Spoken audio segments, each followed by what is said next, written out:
Hello everyone, यहाँ चाहिँ म चाहिँ आज गजबको पिरो नुडल्स बनाउँदैछु। मैले चाहिँ सुरुमा 6वटा अन्डा बसाएँ अनि यता चाहिँ म प्याज काट्दैछु।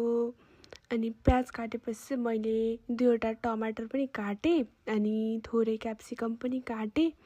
क्याप्सिकम काटेपछि चाहिँ मैले अन्डा हेर्न गएँ बिचबिचमा। अनि अब चाहिँ म यहाँ चाहिँ ग्यास अन गरेर कराई बसाल्दैछु। अनि थोरै तेल पनि राखेँ मैले, तोरीको तेल राखेपछि लसुन प्याज पनि राखेँ। लसुनले चाहिँ एकदम मिठो टेस्ट आउँछ कि। अनि त्यसपछि चाहिँ थोरै मटर, हरियो मटर पनि राखेँ मैले। अनि त्यसपछि चाहिँ क्याप्सिकम पनि राखेँ। अनि त्यसपछि एकछिन चलाएपछि चाहिँ टमाटर राख्दैछु म यहाँ, 2वटा टमाटर राखेको चाहिँ एकदम मिठो लाग्छ कि मलाई, जेमा पनि टमाटर नभए हुँदैन।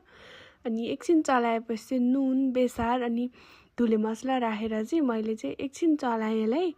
एकछिन चलाएपछि चाहिँ मजाले ढाकेर अनि 1-2 मिनट पकाएँ। अनि यता चाउचाउ खोलेँ, 6वटा लिएको थिएँ चाउचाउ पनि मैले। अनि म चाहिँ धनियाँ अनि लसुनको पत्ता टिप्न पनि गएँ बारीमा। अनि आउँदाखेरि चाहिँ यो पाकिसकेको थियो टमाटर। अनि मैले चाहिँ अझै मजाले पकाएँ यसलाई, मलाई चाहिँ मजाले पकाएको मनपर्छ टमाटर चाहिँ। अनि त्यसपछि चाहिँ मैले चाउचाउ राखेँ यहाँनिर चाहिँ गजबको पिरो 6वटा। अनि एकछिन पछि चाहिँ त्यो धुलो परेको चाउचाउ पनि राखेँ। अनि फेरि एकछिनमा चाहिँ मैले पानी राखेँ। यो चाहिँ फ्राई बनाउने भएको भएर थोरै राख्दैछु म पानी। अनि ढाकेर म चाहिँ एकछिन चक्लेट ब्रेक लिएँ। यो चक्लेट चाहिँ एकदम फेभरेट हो कि हाम्रो। अनि यहाँनिर चाहिँ मैले अन्डाको बोक्रा निकाल्दैछु। एकदम तातो थियो कि, त्यही भएर मैले सबै देखाइनँ। चाहिँ तातो भइरहेको थियो बिचबिचमा खोल्ने बेलामा मलाई एकदमै। अनि यति बेलासम्म चाहिँ यता चाउचाउको पानी पनि सुकिसकेको थियो। अनि मैले चाहिँ मसाला राखेँ अनि त्यसमा परेको अनि सुप अनि फेरि त्यो के भन्छ लिक्विड पनि राखेँ त्यसमा भएको।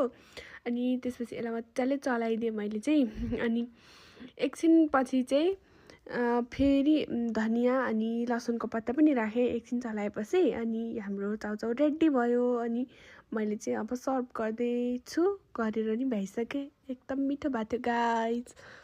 यो चाहिँ यसरी ट्राई गर्न सक्नुहुन्छ।